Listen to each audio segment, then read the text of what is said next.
welcome to the Real CP Show. I'm your host, CP. And today's topic, this blatantness, anti-Black American Ghanaian, and whichever numbers of the like-minded ones also. Insults Black Americans. The jealousy is beyond, but many of them are fleers. You got how many of them are fleers? And so the thing about it is the blatant irony of how many of these certain types of Ghanaians, the ones applies to, that are sitting there fleeing over to America and have the nerve to try to look down upon Black Americans.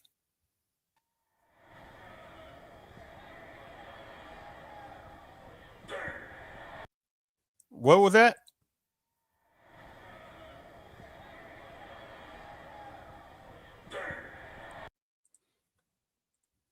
And so the thing about it is, when I sit there and heard this particular animosity filled demon like fleer that fled from Ghana to America and had the nerve on this particular gentleman's show to just spew out demonic hatred, I'm like, let me show you what I was like this when he was doing that. Let me show you what I was like. Give me one moment. Give me one moment here. This is what I was doing like this. Mm-hmm.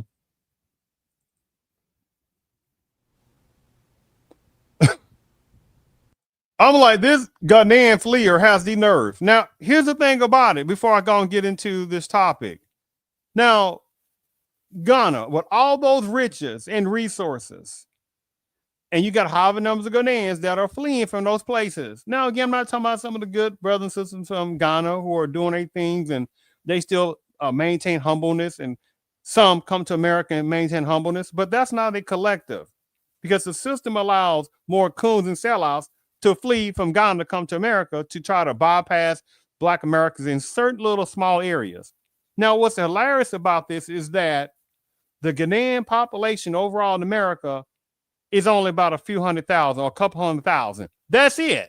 And most of that has been within the last, 20 or 30 years? That's all. And right now, 2025, the estimation amount of Ghanaian demographics in America, now out of 300 plus million people in America, Ghanaian demographics only make up like 0.0456% out of 300 million. So there is some nerveness of certain type of Ghanaians that have the nerve to flee and try to talk crazy about Black Americans. Now you have dozens of Ghanaian tribes. How many have tribalism among each other? One applies to many type of languages. You don't sit there and hear a gigantic amount of intertribalism marriages, intertribalism togetherness within Ghana. You just don't hear that because various ones are about trying to get what they can get. But then we had the fleers come from certain parts of Ghana. Now, this relating to this topic. Now they want to sit there and pretend that there is this pan-Ghanaian love. Please. You see how that nonsense goes, right? But let me go ahead and share my screen. You know what? Before I do that, let me sit there and show you a video. This to set the direction up, to show you the give me a second, the animosity and the hypocrisy, right, of this particular Ghanaian demonic fleer having the nerve talk about Black Americans. And again, I'm not talking about some sellouts and gullible ones, by the way. Let me share my screen for a second. So this dog kind of keeping these things in mind right here. Give me one moment here. Let me be super nerve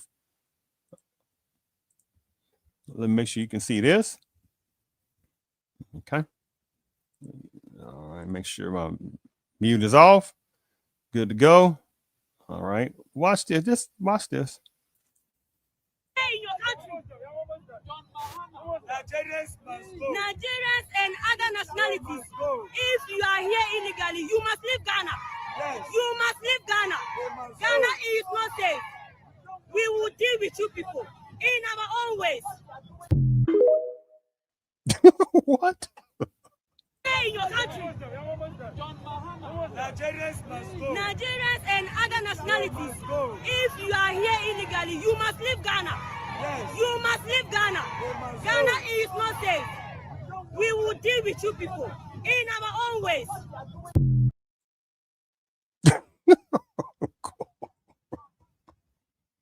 Wait a minute now. Wait a minute. Wait a minute now. I'm like, did that sound like pan Africanism right there? From that hateful version of that particular Ghanaian, huh? Talking about Harvard Nigerians, right? Nigerians must go. And I'm going to show you something else with the hypocrisy and the vice versa part of it, right? But how many numbers of fleers come to America and they try to tell Black Americans, my brothers, my sisters, my brothers, my sisters, right? Or Pan-Africanism is the way. Pan-Africanism is the way. When how many types of ones within Africa, the continent, big old giant continent, how many of them don't even practice Pan-Africanism? But they're trying to play that little scam type of analogy upon Black Americans. And relating to this topic today on this situation, now I want you to think about this for a second. Now, there are some Black Americans that have done the year of return, whatever the other stuff, beyond return, whatever that stuff is going on in Ghana, where they trying to get more African, wink, wink, diaspora, which basically means translation, trying to get more Black Americans over there, because you ain't gonna get no gigantic amount of Caribbeans to come over there to Africa. That ain't happening. How many don't have the resources like that? Right? So they're trying to get more Black Americans to come over to Ghana, but they're not offering citizenship. What? You see how this goes. And unfortunately, there are some Black Americans that haven't seen through that tactic. See, it's one thing where, okay, I utilize this type of whatever indefinite visa, whatever indefinite, whatever you want to call it, to go over there and pay this exorbitant amount of fees and whatever the class they must take. And I'm giving an example to get whatever they need and stuff like that, right? But still not offered permanent citizenship, right? Like that at a level that it should be on, right? But as long as Black Americans come over there and institute their resources, right? That's fine. Give me money, give me money, give me money. But don't give me citizens, but not giving citizenships out like that. You see how that goes. But how many of them Ghanaians have fled to America, right? How many of them sit there, those type of women have popped out babies left and right? Well, not as many as border break illegal immigrants. Oh, what about the way? There are numbers of Ghanaian border break illegal immigrants, but we ain't gonna get into that in this topic today, right? But how many numbers of Ghanaian fleers, I'm sitting there saying, came to America, right? Popped out those babies and stuff like that. Bam, automatic citizenship, right? You see how they off the blood, sweat, and tears, and extra blood, sweat, and tears, and off the lynchings and everything else, insultingness, generations toward Black Americans. You have fleer numbers of Ghanaians that once applies to get the benefit off of Black pain, right? The nerve of that, right? But they know there's not enough Black Americans who are beyond tired of the insultingness of these fleers.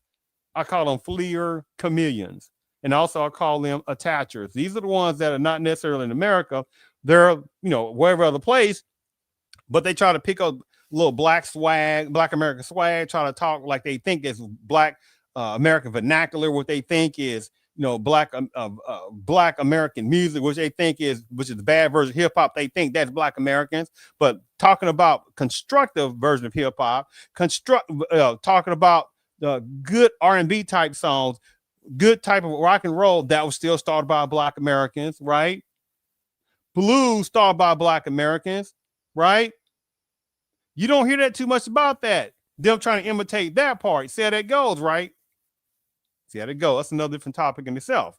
So let me go ahead and share my screen on this to go ahead and play this particular part. I think it's good.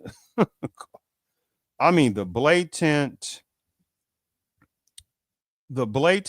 of this animosity from this uh, King Kong size fleer hatred is despicable, right? But how many want Black Americans to sit there and be my brothers, my sisters, right? Pan-Africanism. What? Oh, God. All right, let me go ahead and share my screen and let me go ahead play this. Let's get a Kata Killer in the building. That's an interesting name. A Kata Killer, hop on in. Unmute your microphone, sir. You are delusional, Tariq. Uh-oh. How so, sir? How are you the most powerful? You are the weakest people globally. How so? You have no army, you have no land, you have no allies, you have nothing, brother.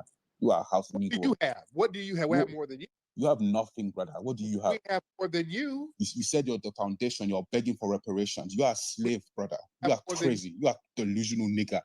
Okay, you're not going to babble, Dudu Tunde. We have more than you, don't we? You have nothing. You have, where's your land? What land do you have? What's your land? We have more land than you. No, you have land. You don't own America. You delusional nigga. You don't. You see already how this is starting. Now, either this Ghanaian or it might be Nigerian, right? The ones this applies to. But let's just say he is Ghanaian, right? I get you then you'll hear what he's going to say. The animosity, irony, hypocrisy of it, right?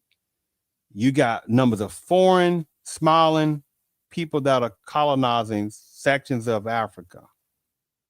I mean, in this situation, sectionalities of colonizing sectionalities of Ghana, putting themselves in high political situations in Ghana, building major infrastructures in Ghana, right? By numbers of Chinese personnel and however certain type of well-to-do, all certain Angloism that's going over there, however numbers of Indians from India over there, how many numbers up, you get the point, right? And so they're pushing out even more various types of Ghanaians in various positions and making more homeless Ghanaians over there, right? And this irony, hypocritistic demon, right? Inhuman type of fleer has a nerve to talk about Black Americans when that personnel comes from a continent, right? Couldn't sit there and get things situated with tribalism over there because they ain't got the juice to get things situated with tribalism going over there. That this fleer tether don't have the juice to sit there and stop the corruption over there that's going on in various places. You saw that goes. You don't have the juice to sit there and push out the direct and indirect pseudo colonizingness, right? Different kind of wave going on in Ghana. You see how that goes, but this animosity filled Ghanaian monster inhuman, right? Field one, blatant anti-American one, has a nerve to talk down about Black Americans. But he knows that it's not enough Black Americans going to say, well, they have about enough of this, of these little fleers. I mean, gigantically, had a really about enough of this. On America. What do you own? Our people have land. You have nothing. Where? In Africa, we have land. You have no land. Africa, we have. Where? Because the Chinese and the whites own all your land. Where? Just like the Chinese and the whites own America. They own your land, sir. Right? The Chinese and the whites own America. And the Arabs and the Jews, everyone owns America. You own nothing in America. You're talking foundation. So your aggression sounds Nigerian. So you're Nigerian, right? I am not Nigerian. I'm West African. I'm not Nigerian. Where in West Africa, sir? It doesn't matter. Let's talk. You see what this little fleer did, right? He didn't even want to sit there and say where he was actually from within certain parts of Africa. And he just made a big old gigantic 50 plus countries in Africa, right? You know, where are you from? Africa. When you got various personnel in Northern Africa, don't give up 2 cents of a cocktail about various personnel in South Africa, right? You got half a number of South Africans, the ones applies to, they ain't jumping on board trying to see what East Africans are doing. You don't hear a lot of jumping them down from East Africans trying to see what numbers of West Africans are doing. There is no Pan-African love among various ones over there. So you got this fleer, right? Demonic fleeing type of anti-American black hatred field one, right? Arguing down, right? Tariq on this show, and hey, I give that guy credit. It ain't that many black Americans that are arguing them down. But here's the thing about it. If there's no beneficiality of arguing, debating them down, it's a waste of time. And even this, that would get very much tiring, right? Because they don't sit there and argue down the Chinese personnel going into Africa. They don't argue down various types of India going over to Africa. They don't argue down other different cultures coming to Africa. They don't argue down how Harvard supremacists are removing U.S. aid a lot going to Kenya. Ghana. By the way, the U.S. foreign aid, Ghana receives some of the largest foreign aid that actually comes from America, right? But this little fleer tries to talk crazy about black Americans, right? Where's the Pan-Africanism, right, to support each other over there? Nope. Huh? Where's that Pan-African love to sit there and support Ghanaians? Nope. Boy, these irony-filled, hatred-filled anti-American black tethers, is just some demonicnism on this. Let's continue. Talk about you. Okay, you're ashamed of your failed homeland that you're not in. I guarantee you're not over there. You're over here with us, aren't you? It doesn't matter where I am. Stick to the topic. Yes, you're over here with us, mad and musty. Stop right? deflecting. Let's talk about what you own. What do you own in America? More than you. What do you own? You are begging for reparation. We own more than you, and you're begging for bushmeat and Red Cross rice, sir. Right? Huh? You're too ashamed to even name your homeland, sir. That's why you don't own nothing. You don't own shit. You can't even name your homeland. You so ashamed. I'm from Ghana. Sir, where's Apia? That's your fellow tether. Listen, Tariq, your people own your people own nothing. How come you're not over there in Ghana? Because you don't own nothing over there either. Listen, we own more than you. When are you going to kick out the white people? When are you? Do you see the gigantic hypocrisy? Now, either this is a op, right? Either this is a per se Ghanaian op, or might be a certain type of Nigerian op. I'm talking about the ones that applies to, right? Or this is a true animosity filled jealousy type of anti-American black hatred one from Ghana, right? That has had this animosity, because there are ones that are in America that are filled with anti-American, blatant anti-American black hatred, because they are jealous. Because like, oh my goodness, we're fleeing to different parts of this planet. Again, I'm not talking about some of the good brothers and sisters from Ghana who say, hey man, you know, big world, the opportunity to go from different places, and they maintain humbleness. I'm not talking about them, right? But we're not going to get sidetracked with that little tactic.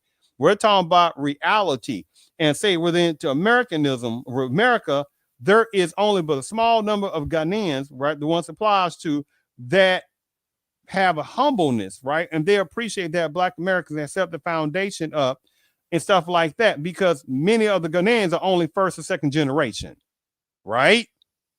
Now, the overall amount is going to be non-humble and fleers, right? So they see black Americans are not fleeing. And then for the people who don't know, when you go look at the minimum wage that's over in Ghana right now, 2025. And let's not look at incorrectly. It was like under $20 a day, not an hour, right? Less than about $20 a day, the minimum wage in Ghana. And then you start looking at, even with someone that has, say big time degrees, and I'm just giving an example of something, it was still like less than $1,000 a month for various ones that have degrees, again, plus or minus. So you got ones, they look at, golly, they have this degree, that degree, and they're still getting paid small amounts over there. And they are jealous to see, golly, these black Americans they doing way beyond us when they come over here, right? And they're jealous because they say, dang, black Americans don't have to flee.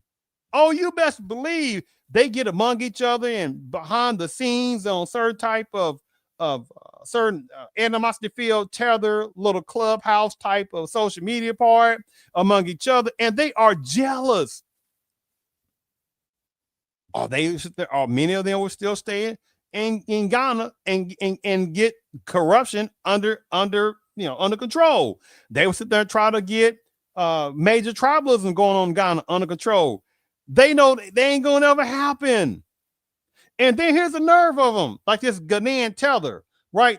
Now, Kwame Nkrumah, right, when he became prime minister in Ghana, right, and then in 1957, when they supposed to wink got their independence, right? Supposed to get the independence in 1957, or in 1960, where Kwame Nkrumah became president. Well, let's see what happened. A few years later, what happened? A coup d'etat that happened by who again? Other type of Ghanaians, right? So coup d'etat by numbers of other Ghanaians that kicked out a Democratic elected president of Ghana, Kwame Nkrumah, and they kick him out, right, by other Ghanaians, right? And unfortunately, he transitions in, was it Romania? I think it's Romania, Bucharest, Romania, under some mysterious disease per se. But this tether, see, either he doesn't know or he don't like Black Americans who know the history themselves, right? See, how dare this little demonic type of anti-American Black tether has a nerve talking about Black Americans, and look what happened to the first president of Ghana, Kwame Nkrumah, and what happened to him, right? That his numbers, his own people sit there and do the coup d'etat upon Kwame Nkrumah. Only a few years after they gained their independence in 1957, or should I say a couple of years after that, when they gained, basically, they became a republic of Ghana around 1960. And only a few years later after that, a coup d'etat by numbers of Ghanaians against Kwame Nkrumah, their president, where it got to the point where he had to sit there and go run off to, I think, Romania somewhere. The freaking nerve. When you got these anti-Black American tethers like this. You're going to kick them out because they whooping your ass over there in your own homeland. All right? You said that the only people that fight white supremacists is Black Americans. So when are you going to kick them out, like Burkina Faso? When? Y'all love hollering about some Burkina Faso. When are you going to? Y'all love hanging your hat on that. He made a deal with Russia. So yeah. When are you going to kick with Russia, sir? Listen, you are a colonized tether with a colonized mindset. And by the way, he had the nerve to bring up Burkina Faso, right? And how many numbers of personnel over there in various sections of Africa don't like Traore? They don't like him, right? But again, they know that none of the Black Americans really don't look at history, and they don't look at world geography and certain things going on in the world. And I understand, because of so much Black pain that continuously going toward Black Americans, right? Every day, freaking day. There is not a rest day. There has never been a rest day for Black Americans in centuries in America. There has been never a break, right? And speaking of reparations, and then we sit there and go look at the crime stats. These people love talking about crime stats and the murder, Black American, white, Black and Black crime, but they never talk about white on white crime like that, right? They never talk about embezzlement, drug offenses, right? The white collar crimes, aggravated assault, right? They don't talk about things like that. That's gigantically done by various personnel within the Angloism culture. They don't talk about that kind of criminality, right? You see how that goes. And so the thing about it is, you got this, back to Traore. So think about, you got this Ghanaian op, or this Ghanaian tether. He doesn't talk about the hatred that various types of Africans, the ones applies to, have for Traore. So it's like how you have tethers try to jump on the Black American bandwagon when it's convenient for them. You have certain types of Africans, the ones applies to, who have jumped on a Traore bandwagon, right? But here's the crazy part about it. What? Several years ago, where's all this Pan-African love with that situation with Trail? It didn't exist, right? And by the way, there are millions, by the way, who are fleeing out of Burkina Faso. Oh, see this little tether. Oh, this little tether. They don't like that kind of. They don't like Black Americans who understand the power of history. They don't like Black Americans who look at world geography. Oh, they can't stand it because they are fleers, right? But they are fleers. What I also call fleers. Chameleons, right? Because they'll change cause when whatever's need to be done, right? They're Black, want to be Black. They're that tribe, want to be tribe. They're that African nationality in America when they want to sit there and do that, right? There are ones that are attachers that wish they can come to America. I'm talking about the attacher fleers or attacher wannabe fleers that can't come to America, but they still be out there on whatever social media, whatever place talking about Black Americans, right? They're not talking about the foreign pseudo invasions by numbers of other different cultures and backgrounds, right? That's taking over various parts of Ghana. They don't talk about, again, the major corruption going on in Ghana. They don't talk about the major tribalism going over there because they know they ain't got the juice. So that goes, right? Let's continue. You are the one that changed your name, Marcos. Why did you change your name? You are colonial. You don't even have a culture. You broken slave. Marcos, your name is Dudu Tunde, sir. You changed your whole homeland. You had to flee, right? You changed your homeland. You had to come and pledge allegiance over here and make another contract to get over here to get under us, sir. And we didn't even have to sign a deal or make a plea deal. Because you don't own the land. You don't own anything. You had to make a plea deal to come lay up under us. No one is laying underneath you. You are crazy. You are. You had to come up here and lay under us because your plea deal over there failed, didn't it? You made a plea deal with Britain. Y'all made a bunch of failed plea deals, got colonized, and now you fleeing all over the place to the people who didn't make no deals. We ain't make no deals with these people. That's why your ass is under us. You understand? You did not make any deals because you don't own anything. Why would they make? Sir, you don't own anything, sir. That's why you had to flee. You do not own anything, so you made no. You don't own, sir. You're the one up under us, sir. And you see how this demonic tether from Ghana, whatever tribe he's from, he's either op or he definitely is an animosity filled, hatred filled, anti-American Black hatred tether, right? To keep talking about what do you own? What do you own? Black Americans have owned so many different things in this country, and so many different things have been burnt down and rubbished, right, and tore up by various angry ones within certain parts of Paname's culture, who has a thorn in their numbers of their size, even now, the generations of Black Americans building this country up. And many of them can't stand it because there are some low economic type ones within the Paname's culture who can't stand to see Black Americans doing better than them. Oh, and there's never been a break on that particular part. Never been a break on that.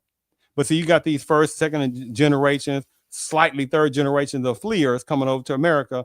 And I'm talking about the ones it applies to right now. I'm talking about some of the good ones, but those are the small amount of rarity that are allowed to come over here. The system only allows that a predominance of fleers to come over to America, right? Because though they can allow them to be put in certain positions politically, they can allow them to go in certain type of HBCUs, get in these positions and stuff like that, and slide in with some Pan-Africanism and stuff like that. Never had to earn out a freaking thing, right? But just fled, and they're allowed to slide under the banner of Black, slide in again HBCUs, get in these certain positions, stuff like that, and try to put in some Pan-Africanism, or had a nerve to try to talk crazy about Black Americans. I mean, the irony of that, or be put in certain type of parentheses Black organizations, right? And they become tetherized, right? And then when reparations come up, well, you said it goes. And this tether at a little bit at the beginning of this show, where he was talking about how, oh my goodness, reparations, y'all talking about reparations. Well, numbers of people in Ghana are trying to get reparations,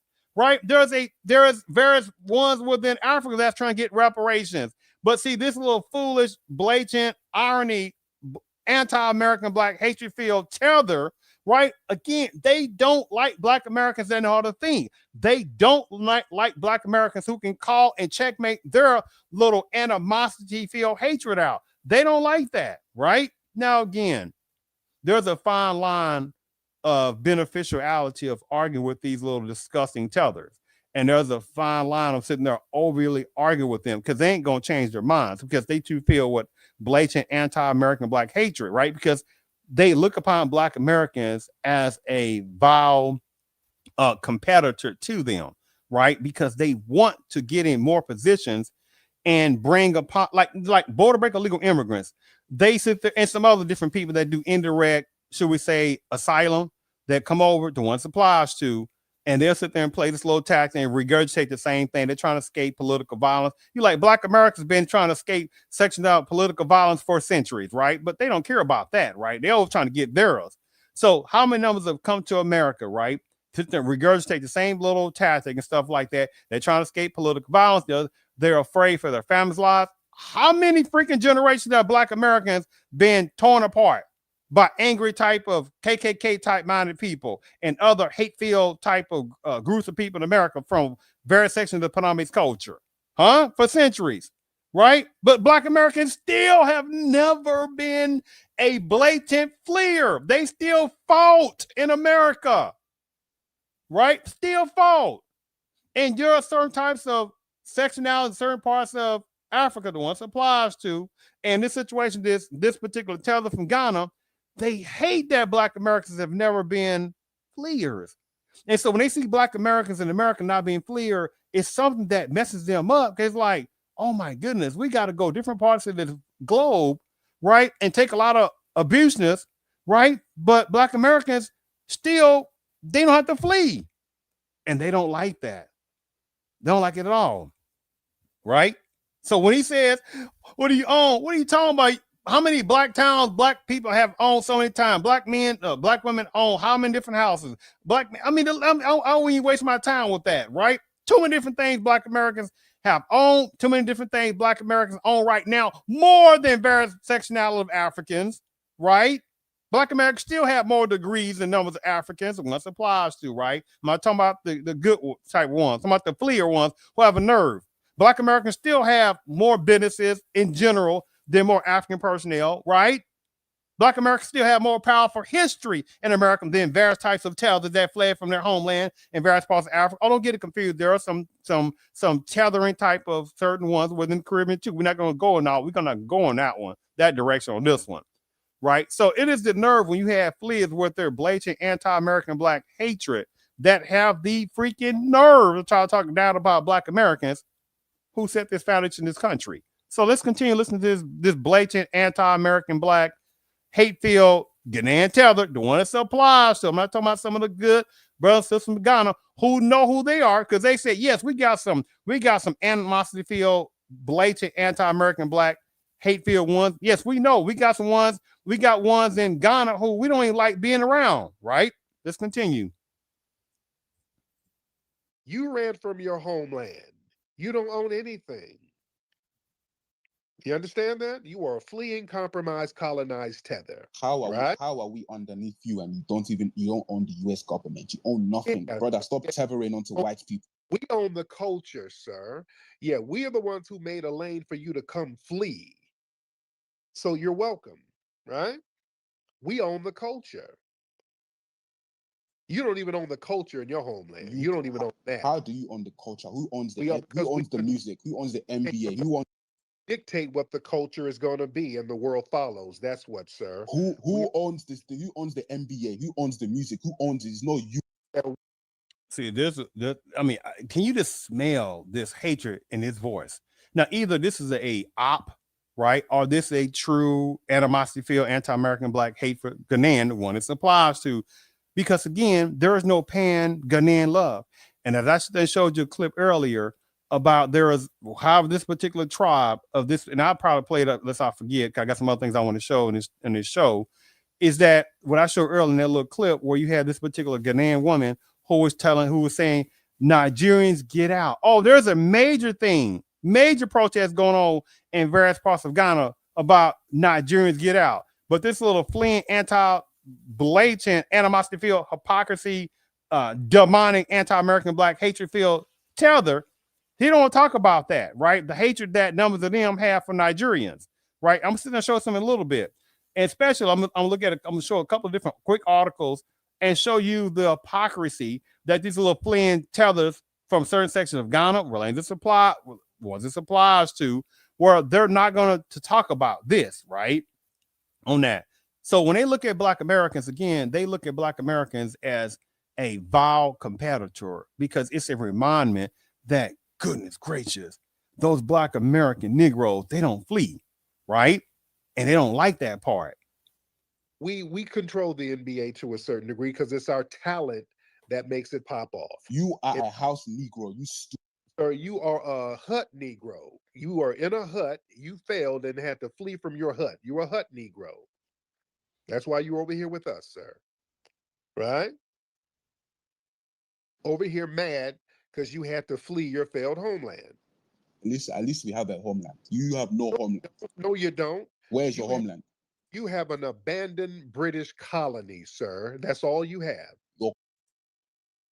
You have an abandoned British colony, and you still have the colonized mindset. Your culture is an abandoned British colony. What? No, your name is Mac. Do you see the nerve of this little tether? I mean, it's a disgust. It's like chalk. It's like a double chalkboard to me. And again, either he's an op, right? Because there's many ops within, however, certain sections of Africanism that are ops and stuff. However, go or again, this is a trueness because there are quite a number of blatant anti-American black hatred filled tethers, right? I call them tether chameleons, and the other thing I call ones are attachers. They're not in America.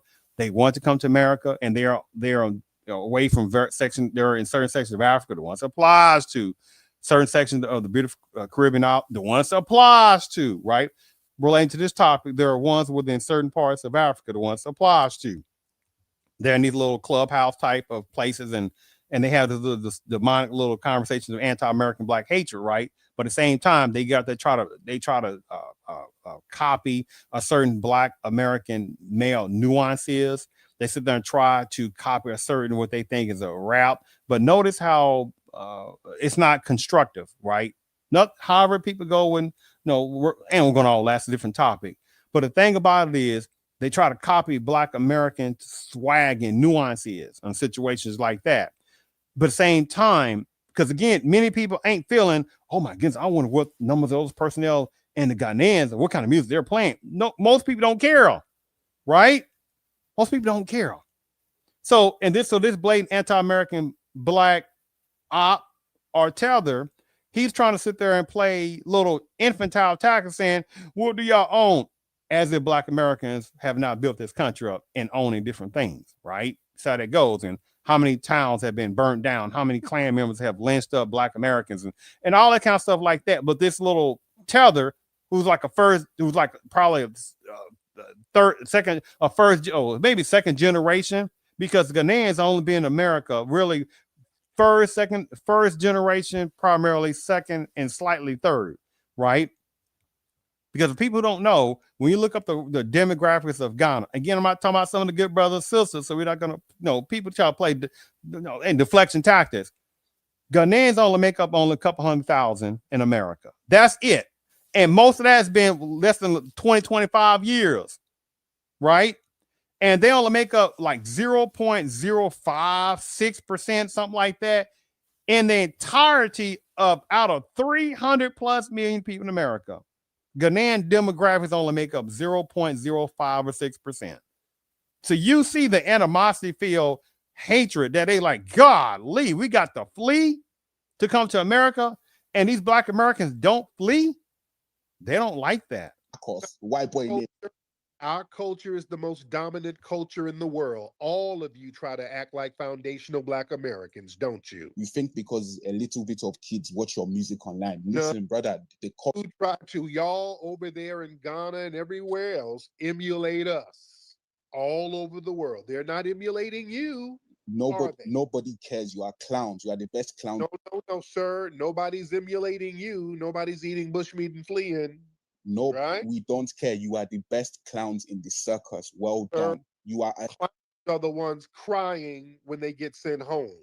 Y'all crying and boo-hooing about getting sent back home. Tariq, Only clown, yeah, y'all act terrified about getting sent back to your damn homeland that you try to pop your collar to. The minute somebody say they're gonna send you back, you having a damn stroke, falling out on the floor. No, don't send me back. No, nigga, please don't send me home. Yeah, how's that working? okay, Tariq, we don't want to go back home to our country, right? But you don't have a Whoa. Let me go back. And you heard what this fleer admitted. He does not want, and many other Ghanaians do not want to go back to Ghana. They do not want to go back to Ghana, right? They be like, why? Right? Why? We don't want to stay within major tribalism. We don't want to go through major corruption. We don't want to go through this kind of stuff like this. We don't want to do that. So he admits however many Ghanaians don't want to go back to Ghana. You be like, wait a minute. So you didn't already want to sit there and build from a great ancient continent, right? You did not want to sit there and build within Ghana itself to build up things because there's too many different tribalisms going on, major corruption. Oh, they don't want to stop none of that because they ain't got the juice to do that. I'm telling the hypocrisy is a real thing with them. And the nerve, they keep trying to say, what do you own? What do you own? Again, as if Black Americans own a freaking feisty little sassy tether, hateful, which is probably a Klan type member, tether, anti-American black tether. Tariq is doing him a favor by even sitting there even talking to him, and some other Black Americans that do get into some of these discussions and arguments with some of these tethers. They're doing him a favor. Because overall, this Black Americans are owing them nothing, right? It's like fix your own freaking homeland, right? And it's like, I know they ain't talking about owning stuff. Again, Black Americans have built this country more than anybody else, besides certain ones within Pome's culture, right? This fool is. Somebody say they're gonna send you back, you having a damn stroke, falling out on the floor. No, don't send me back. No, nigga. Please don't send me home. Yeah, how's that working? Okay, Tariq, we don't want to go back home to our country, right? But you don't have a country. This is after Black Americans again built this country. So why in the freak Black Americans by the millions are going to sit there and flee and run to Africa? Africa's a freaking continent of 50 some plus countries, right? And various parts of North African countries don't give a freaking nothing about numbers of East Africans. Numbers of East Africans, the ones that don't care about numbers of West Africans. You got numbers of North Africans, the ones that don't care nothing about no South Africans. But Black Americans are supposed to flee and romanticize about Africa, some generic outlet word that didn't even occur until the Greeks or the Romans came to what we call Africa now. Please. Right? But see, they already know that it's not enough Black Americans that'll call the people. I said, wait a minute, hold on for a second. You got numbers of people in Africa don't even call themselves African, right? And when did the word African word start? Huh? Oh, see, they don't like that because many don't know they own. Many numbers of personnel within certain states of Africa don't even know their own histories. They don't know. They're say in this situation right here, this tether, you asked him, say, where was your grandmother and grandfather where were they born on your mom's side and your father's side? They don't even know their own histories, right? On that situation. And they can't stand Black Americans for not fleeing, right? So Black Americans have a gigantic right to be in America if the ones that so choose to do that, because they have the blood, sweat, and tears of the ancestors who have built this country more than any other culture ever, beside personnel within certain parts of Paname's culture, right? Their major achievements there is no comparison to numbers of fleers, to numbers of achievements that Black Americans have done in this country. The inventors, the number of Black Americans who have served in America on every single conflict, every single war, right? who have built so much stuff for this country in America. And yet, nation to think that Black Americans are supposed to flee like them? Please. My country. If it's your country, why are you begging for reparations? Ain't nobody begging for nothing. We're demanding. Good. Okay. We ain't begging. Okay. We ain't begging for nothing. We ain't begging for shit. We're demanding, and we've already crashed out a political party. We ain't begging for nothing. And here's the crazy part about it. This little Ghanian, this one I hear. See, this I don't like using general terms like this. Can you say Ghana? You like which Ghanaian tribe? Because when he finally said he's from Ghana after taking all around the world and stuff like that, somebody he's West African, right? Because he didn't want to say he's from Ghana because he's embarrassed. Again, I'm not talking about some of the good brothers and sisters from Ghana. Credit given to them, but they already know there are some hateful, filled, jealous ones among various Ghanaian demographics in America and certain ones within certain parts of Ghana. But again, Ghana is made up of many tribes and subgroups, many languages, right? Black Americans are not made up of different tribes and different languages. Black Americans are a uniqueness of magnificence of history. See, what this system loves to try to show is Black Americans using N-word, which that N-word needs to be destroyed and thrown to the ash cans of space, right? That is not a term of endearment. And so the thing about it is Black Americans, again, are an historic, magnificent, unique culture, right? But what they want to try to show is a small amount of bad, not so good ones, right? So they don't want to talk about the constructive ones that are in business, the constructive ones that have degrees, the constructive ones that are vocationary, or the ones that are constructive regardless, the ones that the Black American fathers who are involved, the Black American mothers that they're not trying to act like Anglo feminists, right? They don't want to talk about things like that. Black Americans who are sitting there having their own homes. Black Americans, they don't own their homes, but they're sitting there paying their bills on time and doing their thing. They don't want to talk about nothing like that, right? They don't talk about the many types of Black American towns and stuff like that Black Americans have built. Huh? They don't want to talk about things like that because they're jealous. They're jealous on that. Telling them what it's going to be. We ain't like you. You got to beg for UNICEF grain. That's you. You got to beg for malaria shots and medicine. That's you. Okay, Tariq, if it's your country, who are you demanding the reparations from? It's your country, right? U.S. government, the U.S. government. But you said it's your country now. Yeah, it is. You are contradicting yourself, you stupid monkey. I'm not. Do you see the irony of a person in a certain part in Africa calling a Black American a monkey? The nerve of that. When literally, how many times people have thought various personnel in Africa only live in huts, and there are quite a number of ones that do live in huts, right? How many tribes that do live in certain types? I'm gonna get to that in a second too. After this, I may forget. If I don't, then I'll show something else. If I don't forget, I'm gonna show you something. But if I forget, that's fine on that. But how many tribes in various sections of Africa stay in huts? Huh? Oh, but see, this little tether don't want to talk about that kind of part, right? And he had the nerve talking about reparations as if centuries of Black pain should not be restorative in justice, right? Now, the irony of this little disgusting tether who fled from Ghana, right, is that however numbers of personnel from Ghana and people within certain parts of Africa who are sitting there talking about they want reparations. You see how these little tether communities, I call them, are very dangerous. These are some very dangerous type ones toward Black Americans, man. These are very dangerous ones. Contradicting anything, sir.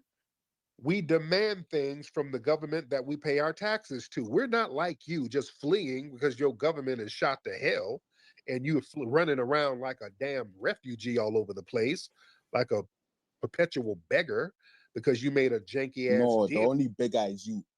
That's you because you got yourself colonized, fool. And you made a janky ass deal. Don't get mad at us. We ain't make no janky deals. That's why y'all got to come run up under us, because we're the only real fighters out there, sir. You ain't fighting nothing. You are not fight. If you are fighting, why are you not kicking out the whites like Burkina Faso, Mali, and Niger? Stop talking. Oh, you ain't got nothing to do with Burkina Faso. You ain't got nothing to do with what's going on over there. Nothing. They are West Africans. They are my people. That's you saw this food tether. See, I can't stand when people provide disingenuous type of arguments like this. He's talking about West Africa as if West Africa is some small area, as if in Ghana there is some kind of pan-Ghanaian love, and it's not. When Ghana makes up many types of tribes and sub-tribes, and in Ghana have many types of languages and stuff like that, right? And you don't hear no. And what I said that showed you earlier, if people don't know, if I remember, I try to show it again. Where you got people and various ones in Ghana talking about Nigerians get out. Do you say that Nigeria is a West African country? So how does that make any sense, right? With these little line tethers, right? They are notorious for lying, right? These are my brothers from West Africa. There is no West African, Pan-African love, people, on that, right? There is none. like man, if you don't stop, y'all be bopping each other upside the head. Sir, Trump and the people are talking about sending the military over there to stop y'all from killing all them damn Christians and all that stuff. People are slaughtering each other over there in West Africa. Sir, what are you talking about? Did Trump not send the army into DC? Yes or no? Because you are slaughtering each other over colors, blue and red, blood and creep. You ain't no blood. You stupid fogs. You stupid. You talking about blood and Crips in DC? Stop watching movies. Stop. And you see with these little disgusting little demon parasitic slugs. They regurgitate. Oh my goodness, damn DC trying to go up there. Majority of DC is not going through that situation. And by the way, what used to be Brick City or Chocolate City up there and stuff like that has become more gentrified, right? But of course, he's not going to talk about that part, right? So he obviously either doesn't know the agenda that went over to Washington DC, or again, he's just regurgitating, right? It's like when somebody says, "Oh my goodness, look what's going on in Detroit." Detroit is a big city, as if Detroit is sitting there and just burning, right? We're gonna pretend that there's no constructive Black Americans, right? In Detroit, there's no constructive Black Americans in Chicago, right? It's just all about sitting there and murder, right? 9,000% of Black males in Detroit and Chicago are not committing murders, right? We see how the game goes. But at the same time, look all the murders going on in Ghana over there, huh? Look all that corruption going over there. Look at the various types of tribal criminality among one another. But they don't want to talk about that, right? He said it goes. Stop watching, brother. Sir. You are jealous. You have no watching Tubi movies. Do you say Blood and Crips in DC? You are jealous. You have no culture. You don't even have your stereotypes right. Oh, and that part, that's like a to me. You have no culture. And I'll be like, man, you sorry tether. Now, I wouldn't argue with a tether 0.0%. I'd be like, you can't fix your own freaking place, right? How can Black Americans not have a culture when Black Americans sit there and started most every genre in America, but they don't have a culture, right? Black Americans started blues, right? They weren't because they were Africans. And Africa is generic. Africa is a continent, right? So Black Americans sitting there and started blues. Black Americans sitting there and started rock and roll. Black Americans started soul music. Black Americans started funk music. Black Americans started R&B music. Black Americans obviously started the greatness of hip hop. It wasn't just somebody using N-word, by the way, right? Constructive versions of hip hop that was going on. By the way, they don't want to talk about that no more, right? So how can Black Americans not have a freaking culture, right? How can Black Americans not have a culture when Black Americans have more patents than anybody else in this country over centuries, besides certain ones within the predominant culture, and how many of them stole and copied Black Americans' patents? How can you have a culture? How can you have a culture when Black Americans have had more inventors, in this country more than anybody else besides certain ones within the Pioneers culture? Huh? How can you have a culture when American blacks have built the country, built various types of Ivy League colleges, built their own HBCUs? How can you not have a culture? You said that goes, I wouldn't even waste time even arguing with this, right? The nerve of this freaking disgusting amoeba of a tether. Talking about black Americans have a culture. That's because they are jealous because they are consistently fighting tribalismness. And many of them don't even have their own cultures. So that goes when they have so much tribalism going on. And they can't stand black Americans have the most historic powerhouse culture ever than any of them. And these flares don't like that. This is why Tethers, you can't speak on FBA business. Y'all can't even get your stereotypes right. You guys, the vice lords are in Miami. You people are jealous of Africa because you have no culture. You have these disciples in the vice lords are in New York. You have no culture, Tariq, no culture. Sir, we are the culture. You don't have a culture, a homeland, nothing, sir. There we go. And they don't like that. See, that's like some animosity extra because no one talks like that besides these kind of tethers. And certain ones, people within certain parts of Potomac's culture, the ones who do this, right, who've had to sit there and try to verbalize and try to internalize something, to try to make numbers of them feel that black Americans don't have a culture, so we can sit there and bop them on the head and lynch them and stuff like that and segregate them left and right. And it's all kind of stuff using bad seed type people to slave patrol them and pull them out of school and stuff like that and do all kind of stuff like they did with Medgar Evers. And the list goes on. Little Ruby Bridges and stuff like that. See, Little Ruby Bridges, people know that knowing. See, there's no African that has no African girl that had to go through what the little child Ruby Bridges had to go through in America. Nope. The Little Rock Nine, Arkansas, there was no other cultures of Africanism, whatever that's supposed to mean, because Africa is a generic terminology, right? In situations that didn't even occur until the Romans and the Greeks even came to various parts of what we call Africa now, right? But they didn't have to worry about no Little Rock Nine. Nope. Again, they have to worry about no Medgar Evers or people like James Meredith that was having a problem in the 60s of just trying to go to the colleges. Nope, not have to worry about that. Not have to worry about segregation. Numbers of African persons have to worry about segregation to have to worry about that. They don't have to worry about no Klan coming up there to burn their houses down, burn their towns down. But black Americans have a culture, right? See, black Americans do have a culture, and they can't stand it because Africa is a continent made up of hundreds of languages, many, many hundreds of tribes, and there's no pan-African love on them. There's no true pan-Africanism, and so tethers or ops like this person, this one from Ghana, this one, right? It's like they just use generic terminology, or they from Ghana. What's tribe? So you see how that goes, right? They say genericalities. Africa. Which part of Africa? Because again, various parts of Africa, they be like, don't you sit there and try to equate us with those sub-Saharan Africans. Nope. Egypt is in Africa, right? But who controls Egypt's tourism? Arabs, right? You heard Tunisians, Nigerians, right? Moroccans jumping them down saying, we're Africans. Nope. You see how that goes. Look what's going on. Look what's going on in Sudan, right? Still constant conflict between what? Various African tribes. Religional concepts between North Sudan and South Sudan. Where is this tether at from Ghana jumping up and down and going over there and solve that? Of course not. Right?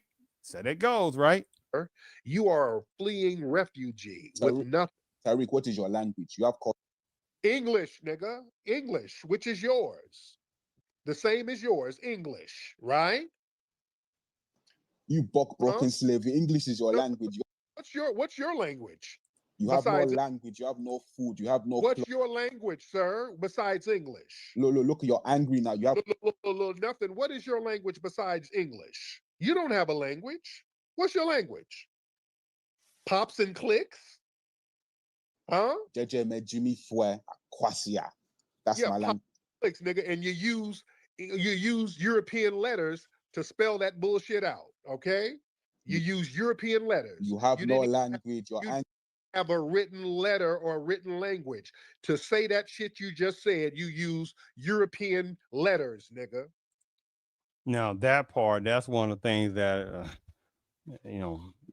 that would be very beneficial for him to not utilize the N word like that. Now that's one of the small things I really don't like hearing that part. But the thing about it is there are certain sections of certain tribalism in certain parts of Africa who do have the nerve to try to tell Black Americans, y'all only speak English. Black Americans don't need that speaking other language in this country, that they already built up this country.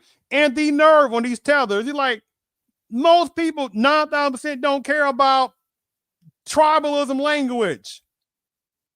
When you have people that come from India, they're in various parts of Africa, they don't give a dang about trying to learn no tribe language. Nope. Chinese personnel, various ones, surely are not jumping up and down trying to learn some tribal language. They don't care. They're putting infrastructure in place where they're sitting there having numbers of African personnel in various sections learn sitting there, whatever, Mandarin and Cantonese, right? They don't give a 2 cents about not cocktail, about trying to learn tribe languages. Who cares? Overall, right? They saying different kind of Negro tethers. We don't care about your many languages that many people don't even speak, many languages over there, tether languages that people will call them. Talk to ones that various parts of Europeans say, we don't care. Right? Well, I speak German. That's a colonizer language. We speak French. That's a colonizer language. Well, some of us speak Chinese. Which Chinese? First of all, Chinese that's just that. They're the person's language. They don't care about that. You ain't impressed nobody. You ain't. Well, let me phrase that. They might want to. And first of all, 9,000% within various parts of Africa don't speak no Mandarin or Mandarin Cantonese, people. This is why you have certain shockness when you have certain Africanism that are in China, and you hear them speaking a certain dialect of Mandarin or Cantonese, because they like 9,000% of Africans come over there, they don't speak no Chinese or Japanese or Chinese like that, or Mandarin or Cantonese, right?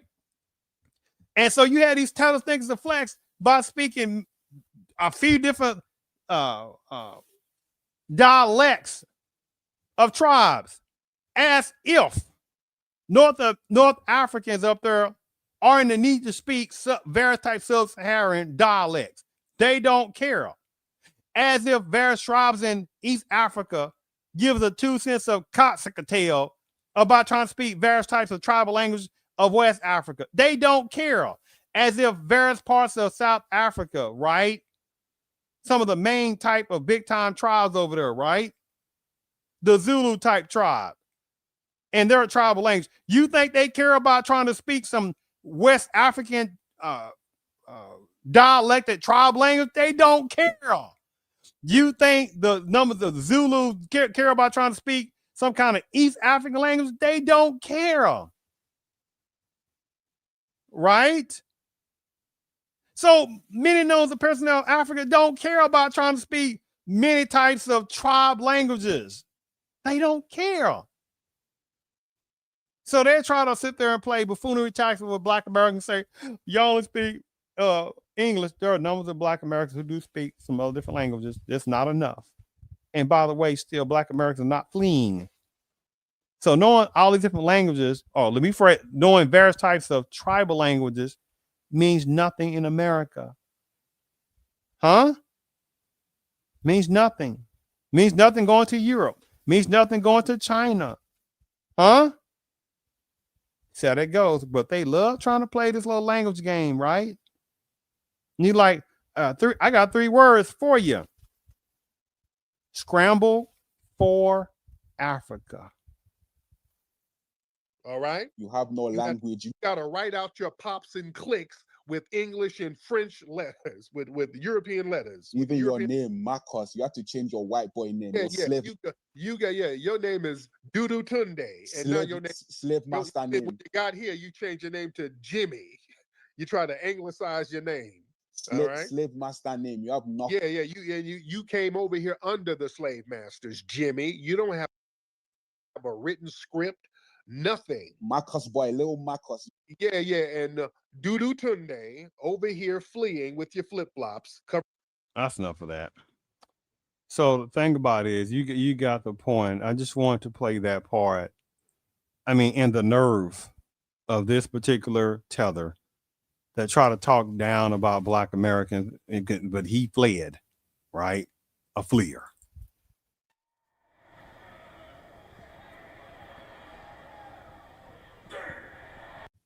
Right? See, that fleer, that little disgusting little fleer that he fled from Ghana, whatever tribe, right? Because they love being generic. Let's say, well, after this fleer eventually saves from Ghana, you like, Ghana's a big country with many types of languages and many types of tribes, right? And notice how you don't hear a lot of various parts of African immigration personnel. The ones applies to when they come to America, we say, hey, where are you from? I'm from Nigeria. They don't talk about which tribe they're from, right? They say generically Nigeria. Or if they say Nigeria, that's fine. Or Ghana, or Kenya, or Ethiopia, or Eritrea, or Somalia. Oh, and that's a whole different game in itself. You see what's going on in Minneapolis with the Somalians, right? They don't know what direction they're supposed to go, many of them, right? Because for so long, well, and like they've been over in America that long, but they have sit there and entrenched themselves in Minneapolis and some other places. And by the way, they're also a small population up there in Minneapolis. They only make up a percent, by the way. They only make up percent Somalians up there. And then the entire demographic of Somalians in the U.S. only make up less than 1%. Like that's about 0.05 or 7% of them. That's how little they matter in America's demographics, right? But I make this point of the nerve of some of these tethers, or many of these tethers. They don't talk about which particular tribe they're from 9,000%. So they just say they're from Nigeria. Which tribe? Because they actually are most of the time embarrassed. So they just say Nigerians. Or say, well, we're from Ghana. Which tribe of Ghana, right? I understand you say the generic nationality, but they just leave it at that because they expect Black Americans to say, okay, that's fine. Not to say, okay, that's fine, but it's tribe, right? Are you from Ethiopia? Which tribe of Ethiopia? Eritrea, which tribe? Somalia, which tribe, right? You see how that goes, right? They don't like Black Americans who see through that and say, no, we want to know which tribe. Because many are embarrassed. So the nerve is when you have certain types of tethers who fled because they couldn't, again, get things situated in their own homeland. And so they come over and fleeing from various parts of Africa. In this situation, fled from Ghana. Again, I'm not talking about some of the good brothers and sisters from Ghana, so we're not going to play sidetrack switchery. We're talking about the tethers, which is going to be overallness, right? Because the system is not going to allow but a small amount of decent brothers and sisters from Ghana to come over, right? They want primarily coons and sellouts from Ghana to come over, right? To infiltrate certain types of Black organizations, right? And they're doing a decent success in that, right? And they infiltrate various parts of HBCUs, being professors and positions, stuff like that. And they'll play their Black one and when we Black, but then they try to sneak in some, again, Pan-Africanism and look your katas and whatever the words. And Steve, like, I know you ain't Fleer trying to come over to America and try to talk crazy about Black Americans. And you fled, you do have some freaking nerves. And the thing about it is, and how many of them are going to these Ivy League schools as well? Under the generic Black category, right? See how that goes. Oh, there's numerous of them. They slide under the Black banner, right? And put themselves in various parts of Ivy League schools, right? Under the Black banner. and some of these other, decently known colleges as well under the black banner, right? Not because that person's from Nigeria, not because that person is from Ghana or Ethiopia or Somalia, Israel, South Africa, whatever. You get the point, right? No, they slide under a black banner. You see how that goes, right? And they really do think that overall black Americans are that stupid not to see through this game. Now, there are ones who do not. There are millions who do not see through this game, unfortunately, but a small amount of black Americans who do see through it. And that's what they like it to do that. I make this point, and look at this right here. This says colored waiting room, private property, no parking, driving through or turning around. Did that say anything about African waiting room? Well, it's insinuating because they came from Africa, or like this flare came from Ghana or a tribe. Nope. See how that game goes, right? They don't have to worry about going through this, but they show up, right, as latecomers. But around 1980s, there was less than a couple 100,000 in general of African immigration personnel in America around 1980. There was only a couple 100,000. And you're talking about the main one was Nigerians and Ghanaians and Kenyans in general, right? I'm just giving you an example. Because right now, the 5 or 6 major ones is Nigeria, Ghana, Kenya, Somalia, and Ethiopia. Those are the main ones. And when you look up the in generalness of that demographic with just that 5 or 6, they still only make up about 1% or so, slightly more than 1% of the entire 300 plus million demographics of population in America. African immigration, just utilizing those 5 or 6 main African immigration personnel, only make up about 1%, slightly more than percent. So that is him, and that's present time. At 1980, they only make up, again, I think less than a couple 100,000, if that. If that. So now many are sliding under the generic black banner. You see how that game goes. But black Americans surely can't go over there and can't go to Ghana, can't go to Kenya, can't go to Nigeria and sit there and, hey, citizenship. Nigeria, I think, is offering some kind of citizenship as latecomers, right? And whatever the situation going in Nigeria, there ain't that many black Americans jump up and down about that. Sierra Leone was, I think, offering citizenship, but some things going on in Sierra Leone. Benin just was a super latecomer, just recently started offering citizenship, right? And you like, where's all these people at before? But these are just recent ones. And so the thing about it is, it's an insult.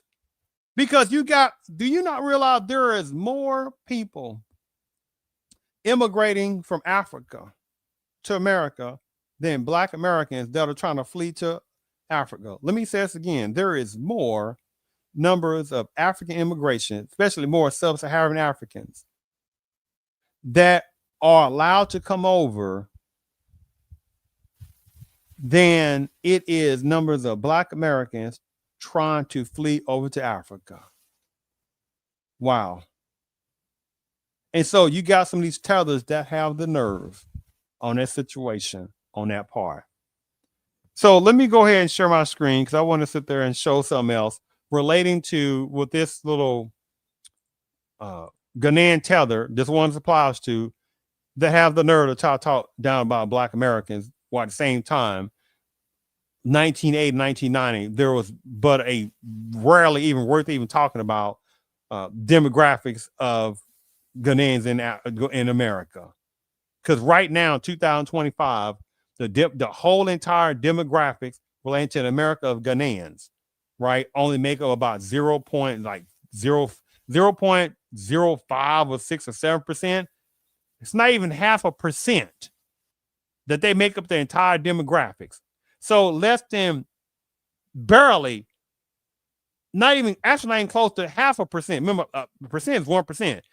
So you got the entireness of Ghanaian demographics in America that don't even make up 0.5%. and they only make up about, I think, a couple 100,000 or so in America. So what I sit there and showed you with that little fleeing tether, or he could be an op, that a nerve to talk about Black Americans. After it's already being built up in America, and they want to flee over here. Right? Illegal Chinese, make sure you can see this. Illegal Chinese migrants flood Timor. Ghanian police and immigration looks on. Ghanaians today are the most traveled Africans after Nigeria fleeing. And it is said, the ones it applies to, and it said that there is no corner of the planet that you wouldn't find a Ghanaian community. But how many have fled? How is it that you don't see Black Americans fleeing in Africa, fleeing to Europe, fleeing to Asia? You see how that goes. But you got these tethers that fled to America and try to talk down about Black Americans. Please. While many other Chinese people are going to Africa, in this situation, going to Ghana, building up major infrastructures. How many numbers of Syrians and Lebanese and Indians from India and various types of Europeans are going to Africa and setting up shops, and going to Ghana, setting up shops? And you got numbers of fleers that are fleeing from various sections of Ghana to go to different places. That ain't no flex. That's an embarrassment. From Europe to the Americas, all the way to Australia and Asia, there are a growing number of Ghanaians who have sought to make these faraway places their new homes, but couldn't sit there and build up their own home from a big, gigantic continent. Okay. Again, I'm not talking about some of the good brothers and sisters, by the way, from Ghana. And it is alarming to which extent a Ghanaian or Ghanaians would just leave Ghana. Exactly. And the worrisome truth is that this is fueled by bad governance and the economic crisis it creates. That is also a home run, because you know some of the things that certain numbers of Nigerians, the ones applies to the fleers, certain numbers of Ghanaians, the fleers, certain numbers of Kenyans, the fleers, certain numbers of Ghanaians, the fleer version. They had the nerve to try to sit there and flex upon Black Americans. Again, African immigration only makes up about 8%, or slightly more than 1%, out of 300 plus million. So they are lucky, the fleers, that Black Americans are still the most openest people in America, because some other cultures ain't gonna tolerate this blatant disrespect, as none of these certain types of African immigration personnel are doing to Black Americans, right? Black Americans could not go to Ghana and start infiltrating politics and infiltrating colleges. And by the way, ain't that many people jump up and down trying to go no college in Ghana in the first place like that. All right, but those are different topics in itself. And so the nerve is how you got certain types of Ghanaians, the ones applies to really this topic, are numbers of Nigerians.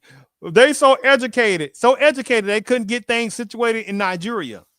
So educated, couldn't get things done in Ghana. That ain't no flex. That's an embarrassment. Right? And they don't like Black Americans who call them out on that. They know it's not enough Black Americans who would checkmate them on that. You're so educated, but at the same time you're fleeing Ghana, fleeing Nigeria, fleeing Kenya, fleeing those places, fleeing Eritrea, fleeing Somalia, right? Fleeing Ethiopia. Again, I'm not talking about some of the good brothers and sisters. Those are going to be, again, small numbers that are allowed to come to America. The system only wants collectively the fleer, tethered, anti-American Black ones to come over, that they can give free resources. Oh, you best believe they're giving free resources to help them build businesses, to get in various colleges, right? But at the same time, when you start talking about reparations for Black pain for generations, People can't find no reparations. What an insult. Today on Ghanaian soil, the United Nations has estimate that there are close to 1 million Chinese nationals living in Ghana. And this figure at least is the official data. So one can imagine that the unofficial numbers could be if we decide to look closely. That is an embarrassment. Now, under normal circumstances, this should not be a problem if these foreign nationals are respecting or obeying our laws as a country. But sadly, it isn't the case. Which is the case that some of quite a number of these fleers, they have the nerve to come over to America again and not respect the Black Americans who built this country up. And I'm not talking about some Black Americans that are unfortunately just lost. That's not the collective amount of Black Americans. The problem is, again, this system makes sure not to show the constructive Black Americans. I'm not talking about the bougie ones either, right? They're not going to show the constructive Black Americans that have their houses, and if they don't have houses, but they still are paying their bills on time, they're not going to show the constructive amount of Black Americans that have these vocationary positions and educational credentials. And if they didn't, the ones that are still constructed no matter what.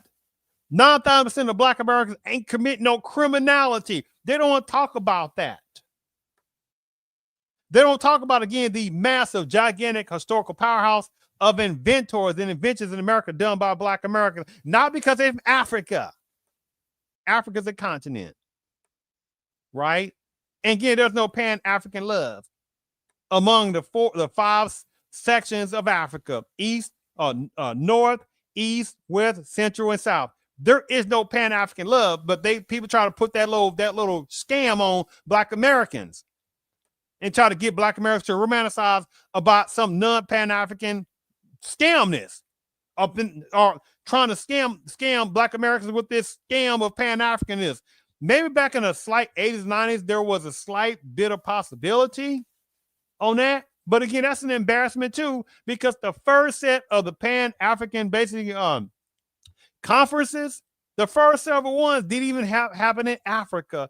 And it wasn't even various parts of sub-Saharan Africa who was the foundation over there to set up the Pan-African type of commission type people. They didn't even come from Africa like that. So it's an embarrassment to the fleers. Many Chinese nationals have made the Tima, which is a sectionality on the, I think, eastern section of the eastern part of, or maybe southeast, whatever it is on there, in Ghana. The Tima metropolitan area, their home, and lots of Chinese businesses such as supermarkets, retail outlets, malls and clinics and casinos, restaurants have all cropped up in Tima, and that has changed the economic fabric of the city of Tima. And the downside of has created a high standard of living within the metropolis, with housing taking a direct hit because of the Chinese are really ready to pay any amount in dollars just to either buy off the property or lease/rent the property. Property owners are also taking advantage of the situation and milking these Chinese nationals, and thereby creating a lot of homeless families of various types of Ghanaians and individuals within the Tima township, because once your rent is up, your landlord would double whatever you paying, knowing very well you can't afford that. Talking about various Ghanaians here, so that it can pay the way for the property owner to put the house up for rent to Chinese. And who do you think that's doing that? Various types of Ghanaians that's doing it to their own people. So it goes, right? The irony, hypocrisy that they don't want to talk about on that, right? Again, I'm like this. When I'm sitting there looking at stuff like this, and I'm sitting there knowing I'm observed through this game. Give me a second here. Give me a second. Let me show you what I'm doing on this. Give me one moment here. Where to go? I'm like this. Oh, wrong one. They get wrong one. Excuse me. Sorry about that. Give me a second here. Give me one moment. I'm sure what I'm doing like this. Uh-oh, I gotta do something else. Give me a second. Give me one moment.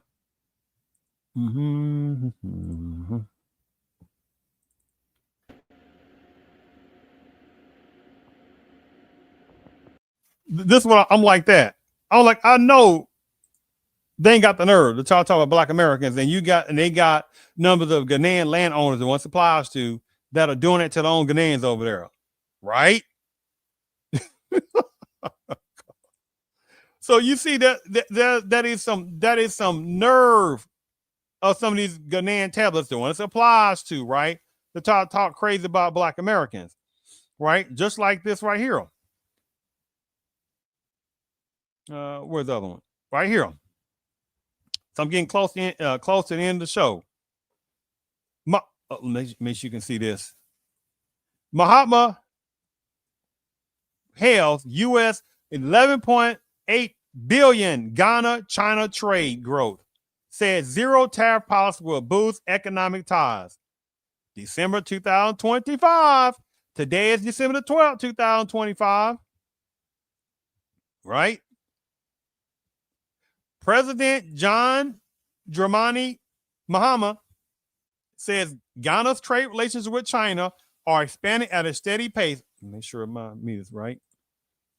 With bilateral trade hitting the US dollars 11.8 billion in 2024, a more than 7% increase over the previous year. Speaking in an exclusive interview with the China Global Television Network, the president said China remains Ghana's largest trading partners.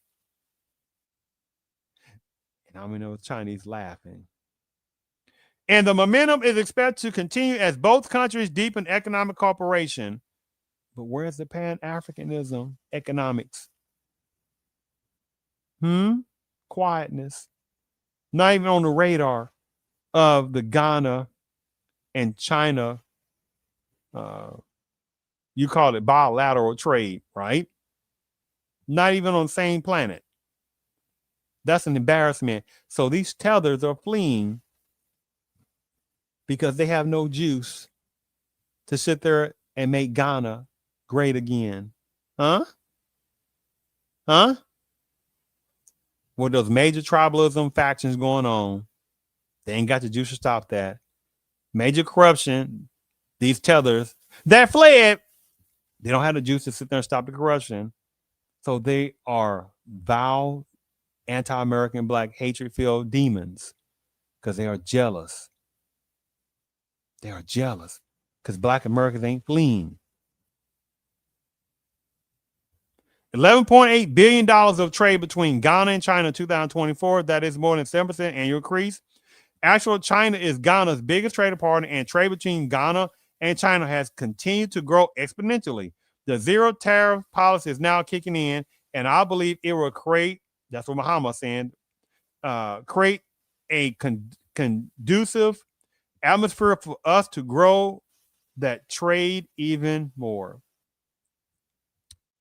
That's what the president is talking about of Ghana, making sure to set this continuously, that's been going on by for decades, of a China Ghanaian partnership. And who do you think is going to be the main recipients of this? None. Oh, who's going to be the person who's going to be affected in a negative way? Most Ghanaians are not going to sit there and reap the positiveness. So these Ghanaians, the ones that's fleers, they not saying nothing about trying to sit there and push those Chinese out who are taking over various sections of Africa, or China, should we say? Ghana situation. See how this goes, right? There's one of, let me share something for a second. So right quick, like this little fleer. Let me sit there and show something again. Let me go back. Let me play this again. Give me a second here. I'm sorry, this I want to show. Look at this picture. Now, where is the this is not going to be no Pan-African on this situation, right? Because they'd be embarrassed. They'd be like, no, we're not like these kind of Africans, right? Oh, they from Africa? Oh, no, we're not like them. Oh, you're not like them, huh? Okay. So there's no Pan-African love, no Pan-African humanity, no Pan-African unity, right? You see, these tellers are demons. They are playing infantile tactics, right?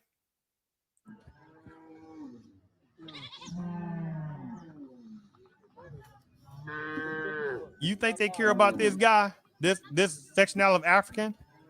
Nope. You think they care about somebody like this? They don't consider him their brother, right? And these tether lands.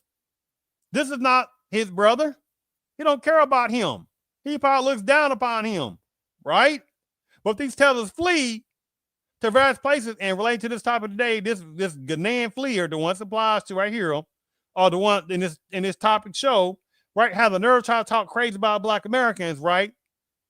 But he won't sit there and talk about stuff like this. Does this look like modern dayness to you? Huh? Nope. Oh, and they don't like, again, they do not like Black Americans who checkmate them on their nonsense tethering. Right? So let me sit there and share my screen again. Give me a second here. Let me share my screen again.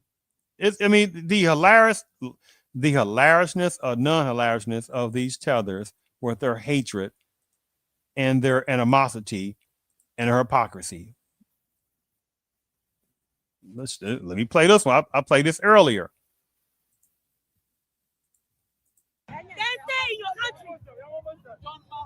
Nigerians and other nationalities, if you are here illegally, you must leave Ghana. Yes. You must leave Ghana. Ghana is not safe. We will deal with you people in our own ways. Play this again. Stay in your country. Nigerians and other nationalities, if you are here illegally, you must leave Ghana. Yes. You must leave Ghana. Ghana is not safe. We will deal with you people in our own ways. Stay in your country.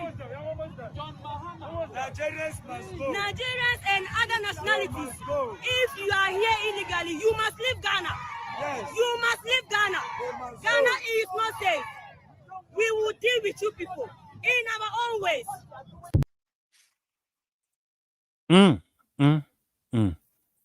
That didn't seem like no Pan-African love.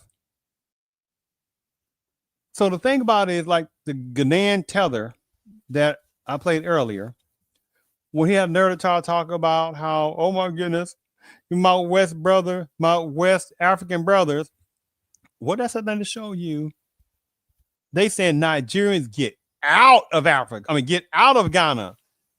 See, this is why I refuse to get in. I refuse that I would try to get into an argument or debate with a little disgusting little anti-American Black tether, because no benefit for me. So very small amount of people that's a benefit, credit given to them, right? Because there's no benefit overall or argue with a tether. And so this particular Ghanaian tether, which again, Ghana is a country made up of many tribes and subgroups, right? With many type languages, right? There is no intra-tribal Ghanaism.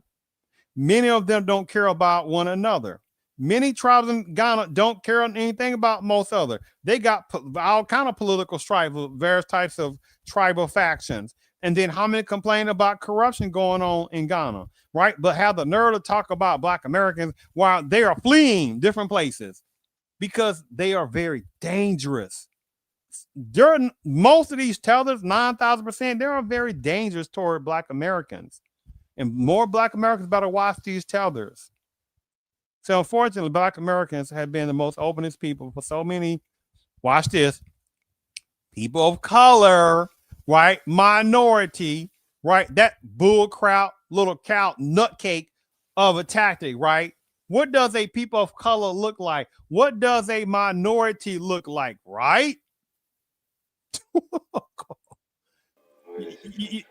You saw that little disgusting little tactic, right? But people use that little silly game of hold on, give me a second.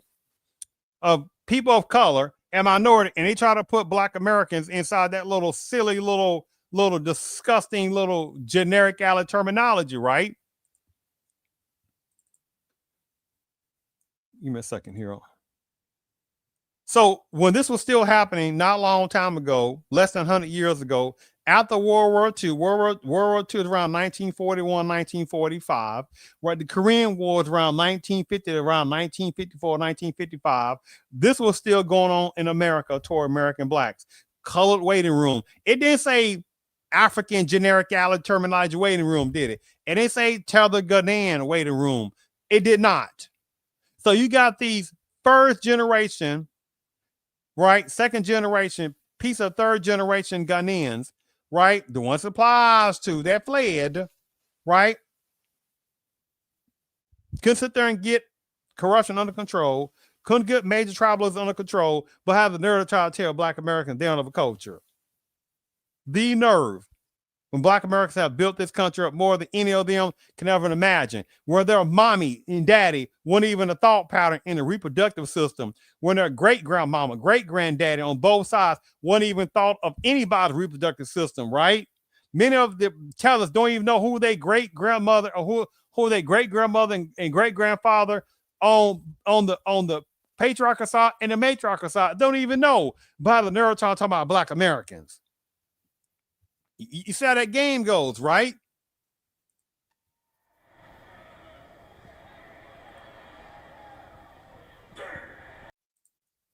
You see how that game goes. Like this right here. Let me sit there and show you something else here. See, these little, give me a second. Okay. See, these little tethers in this situation right here, these little tethers of Ghanian, this one applies to, right? Like the one that Tariq was arguing down, that was trying to talk crazy about Black Americans. Oh my goodness, Black Americans, y'all have a culture, when Black Americans have built this culture before they would even thought on the radar. What do they think? Anyway, I'm going to all that. Look at this right here. Oh, what I said showed you earlier about that Ghanaian woman, and you hear some people in the background saying Nigerians go home, right? What I said and showed you earlier. But that little tether that was arguing down with Tariq earlier, oh my goodness, when he finally said he's from Ghana, he could be not, he could be from a tribe within Nigeria, right?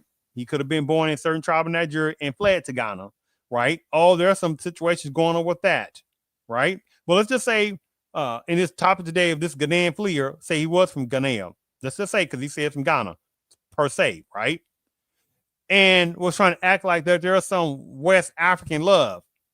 Did that sound like West African love when I played that clip earlier, where that Ghanaian lady, whatever tribe she's from, was telling Nigerians to get out of the country? Did that sound like West African brotherly love? Nope. Did that sound like Pan-African love? Nope. But see, they always trying to play this little disgusting little tether switchery, right? These are also some masters of tether switchery, right? Masters of scamminess, right? On this situation. Tether scheming. Tether terminology, right? See how that goes. And they like very much to say, we can sit there and fool these silly Negroes, right? The ones it applies to, right? Because they know it's only but a few amount of Black Americans that ain't tolerating this nonsense, right? That's checkmating them. And any other tethers or any other border break illegal immigrants that try to play that game against Black Americans, whoever, right? The lava flow is going against many different people, right? Who try to sit there and attack Black Americans. I mean, the nerve of these people, right? These tethers too, especially, to try to attack Black Americans. When Black Americans have built this country up, more than 9,000% of them have even arrived in America, right? Now look at this right here. As you see on the screen, as you see on the screen, Ghanaians protest at Nigerian High Commission over alleged harassment. Well, that can be true because that little Ghanaian, whatever tribalism type person that related to this topic today that I was showed you, who was talking that blatant animosity, anti-American black hatredness on that Tariq show and stuff like that. Oh, yo, West African brothers, they are together. The heck they are not, right? Because what I showed you that earlier, that Ghanaian woman who was saying again, and some of those higher people in the background, Nigerians get out. Oh, they don't want to talk about that part. Like in the reverse part, in this article, Ghanaians protest at Nigeria High Commission over alleged harassment. Hundreds of Ghanaian investors, community members staged a protest outside the Nigerian High Commission in Abuja yesterday, demanding action over alleged systemic harassment, intimidation, and violation of our fundamental rights by the Nigerian Police and Economic Financial Crimes Commission. Isn't it interesting when they want to use these little terminology, systemic harassment, intimidation, etc., by whom? People that look like them. But when Black Americans talk about systemic racial racism of centuries of black pain, then how many of those tell us like, oh my goodness, y'all was talking about racism? The nerve of these people regurgitate this clan type mentality type stuff that certain ones within the Panamanian culture that have an ingrained demons themselves, once applies to, against that they are anti-American black themselves, right? Reparations, I ain't got nothing to do with slavery, but they're quiet. They don't say anything about the Native American, wink, wink, we call Native Americans getting reparations, right? And most of that is deemed upon for the Trail of Tears, what happened around 1820, 1830 time frame. That's 200 some years ago. So how many numbers of personnel within the Panamanian culture has something to do with numbers of what we call Native Americans that were per se removed from their reservations? Most of them coming from the eastern part, southeastern part of the country. Huh? Because there was no gigantic movement of various types of northern native tribes being removed like that. There was no giganticness on the opposite part of the northwestern parts of America of native tribe. They weren't being removed like that. Huh? They don't talk about that. The Grand Canyon people, there are numbers of Grand Canyon Native Indians that are rich, not rich, they're making a gigantic money off tourism on the Grand Canyon. They wouldn't remove like that to no Oklahoma reservation. Oh, they don't talk about that, right? So what about those that get all that kind of reparations, right?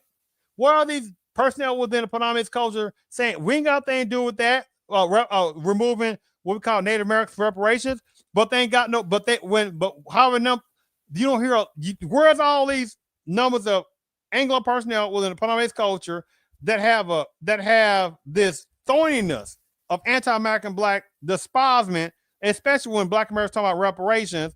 How many of the ones within the Panamanian culture be like, we ain't got anything to do with slavery? But again, you like, how many of you have had something to do with the removal of what we call Native Americans from their per se reservations? Huh? Quietness. You see how that goes.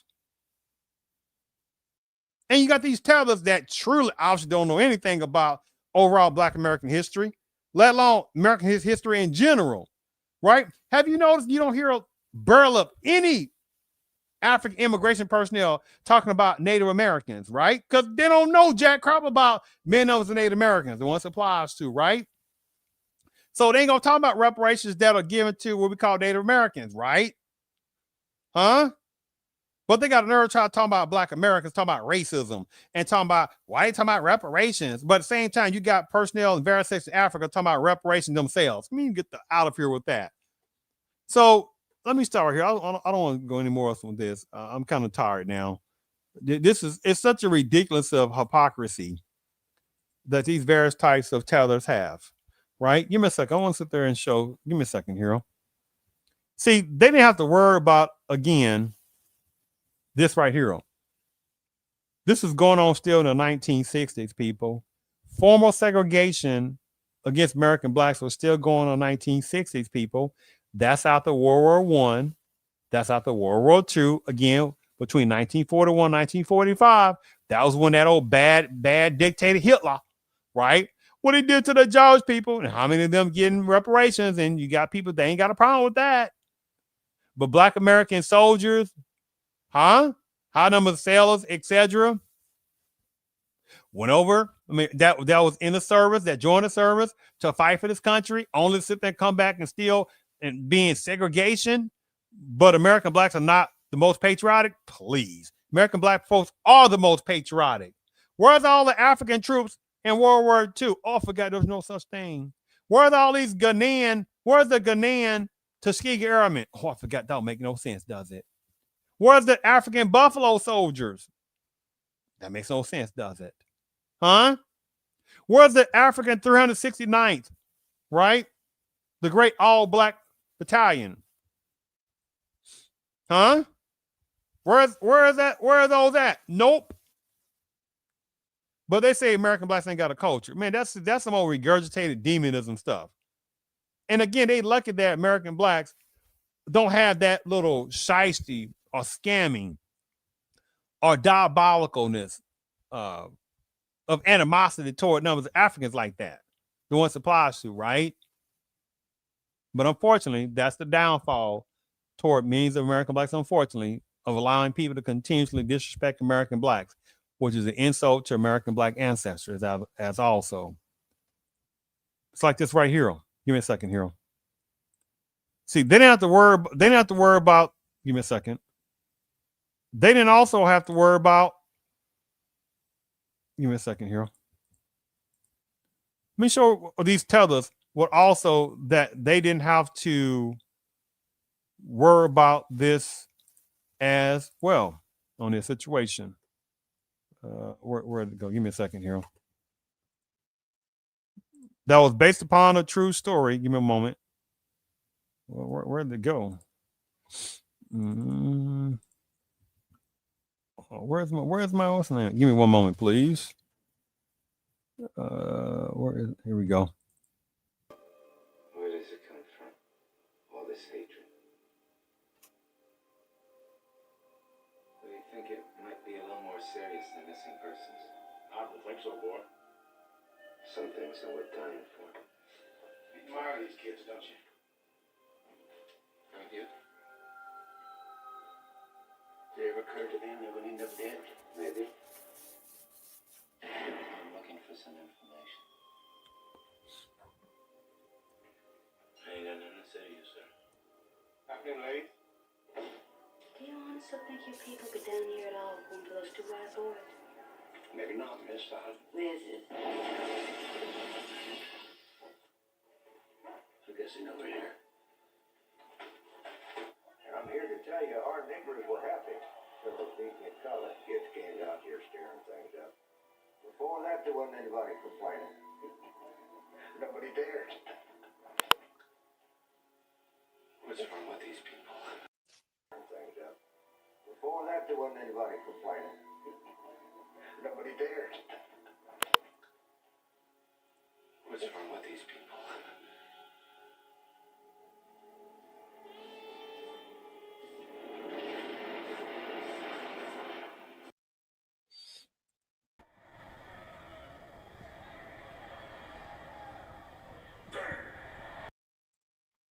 Didn't have to worry about that. Didn't have to worry about that. No type of Mega Evers type situations. Nope. Didn't have to worry about no Emmett Till type situation. Didn't have to worry about no little child, Ruby Bridges. Didn't have to worry about the Little Rock Nine. Didn't have to worry about James Meredith. Didn't have to worry about, there was no African Tulsa race riot. There certainly was no Ghanaian tribalism Tulsa race riot. Right? Didn't have to worry about none of that. But they just show up like various types of Somalis up in Minnesota that's been scamming the ones supplies to. They don't have to worry about going through none of that kind of stuff what Black Americans have been going through. Right? They don't have to worry about that. Just like this situation right here. It's about almost close to the end of the finishing up the show. This didn't apply to them. Give me a second here. Let me go back here. Let me give me one moment here. Where'd it go? One moment here. Where is that particular video? I want to show for a second. I'll close down the show in just a second. Who walked out of the Democratic convention formed their own party. The Southern revolt against President Truman reaches its climax at Birmingham under the states' rights banner. The so-called Dixiecrats nominated the South Carolina Governor Strom Thurmond as their presidential candidate. There's not enough troops in the army to force the Southern people to break down segregation and admit the Negroes into our theater. Segregation in the army. Their presidential candidate. There's not enough troops in the army to force the Southern people to break down segregation and admit the Negroes into our theaters, into our swimming pools, into our homes, and into our churches. Climax at Birmingham. Who walked out of the Democratic convention formed their own party. The Southern revolt against President Truman reaches its climax at Birmingham under the states' rights banner. The so-called Dixiecrats nominated the South Carolina Governor Strom Thurmond as their presidential candidate. There's not enough troops in the army to force the Southern people to break down segregation and admit the Negroes into our theaters, into our swimming pools, into our homes, and into our churches.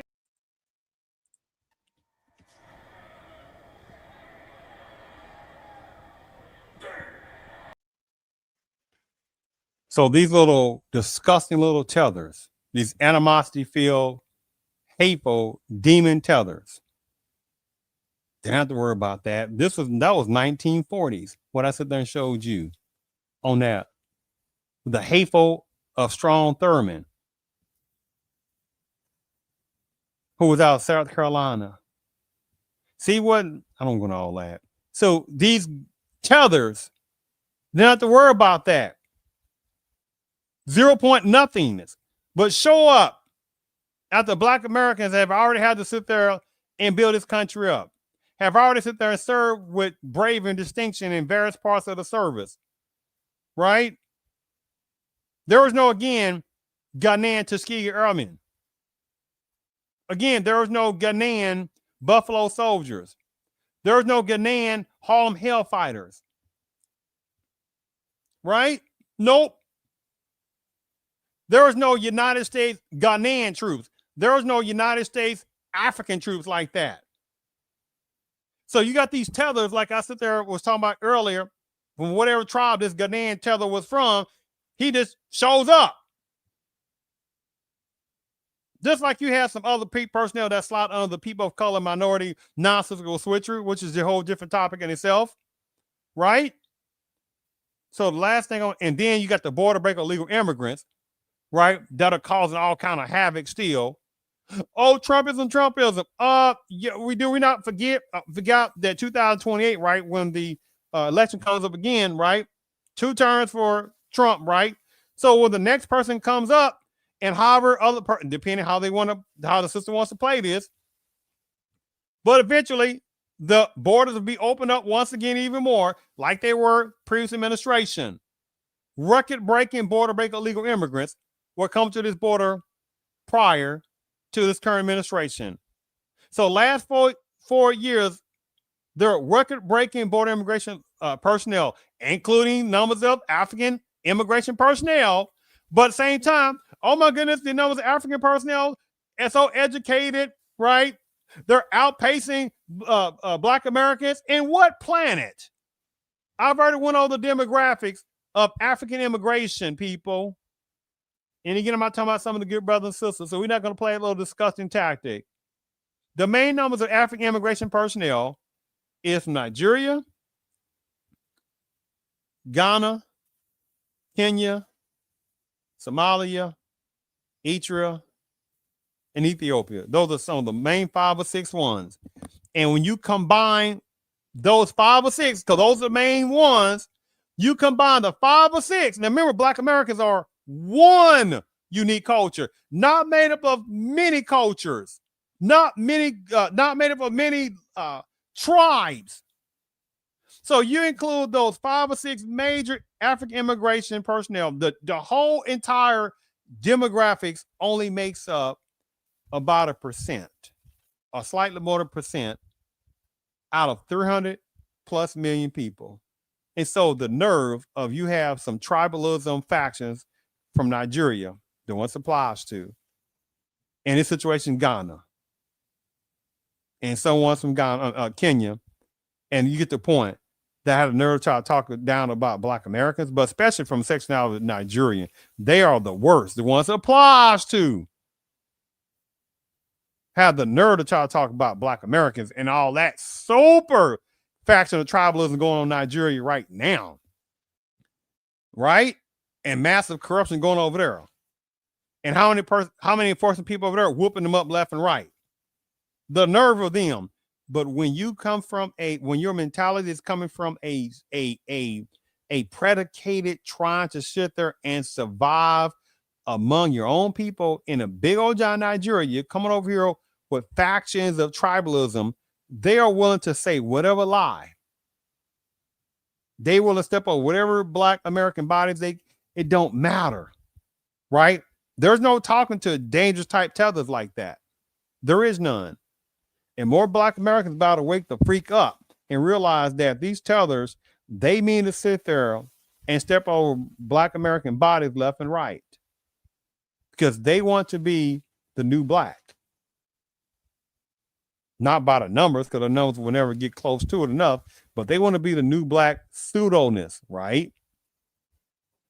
So last thing I want to sit there and show, which goes to what I just sat there and said. More Black Americans better start coming together. Now, many will not, because many have no clue of what's really heading even more toward the Black American destruction.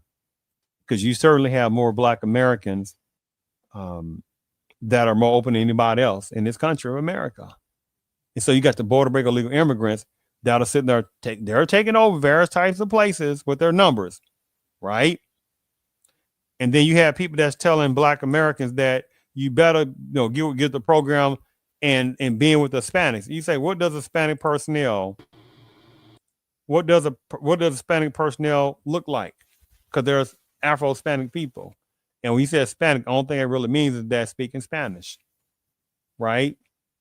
I think it was like close to 30 or 30 something places in Mexico, states in Mexico. And then you add in however going past Mexico and going to other types of Latin America and South America how many of them speak Spanish? And then you go over to various parts of Europe, want to speak Spanish.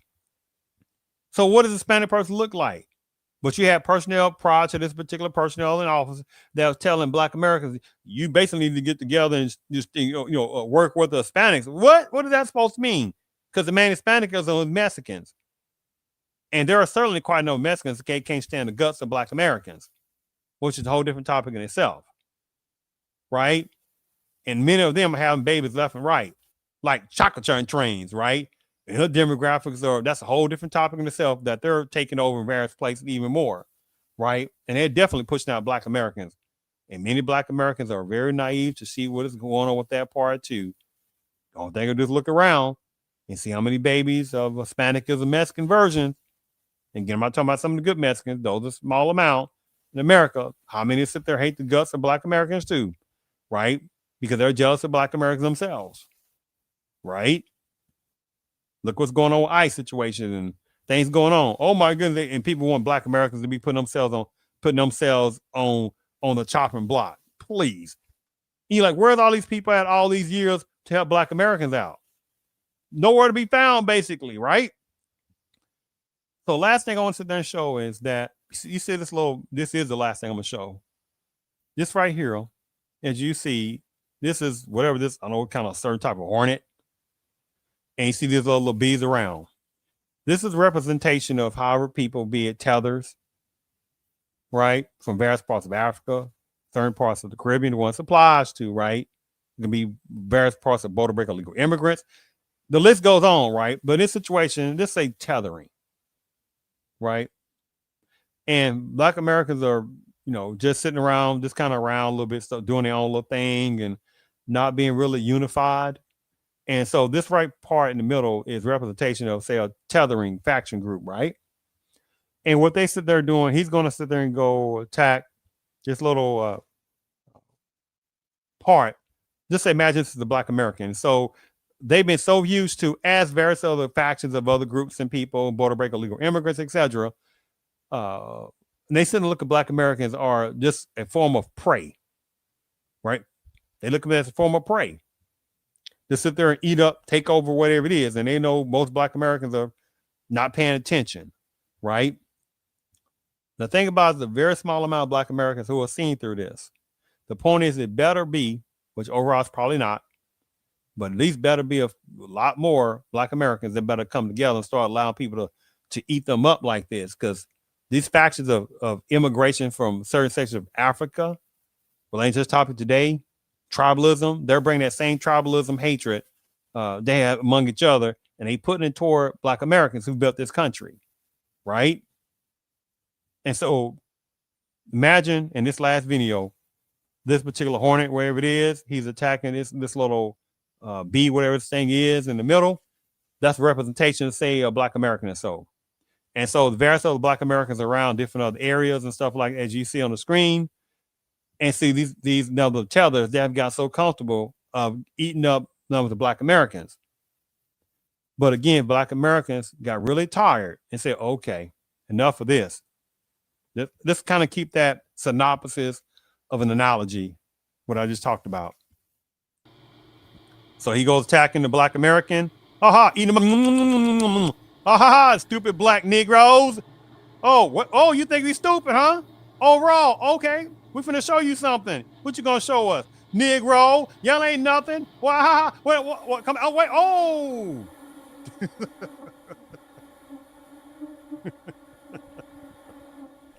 Oh yes, that's what they don't. That's what they don't want to see. Oh, you niggas ain't gonna do nothing. Ha ha ha. Oh yeah.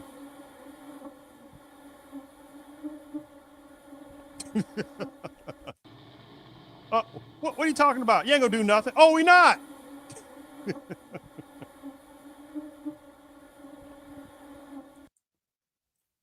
And that's what they don't want to happen. I thank you for tuning in to the Real CP Show.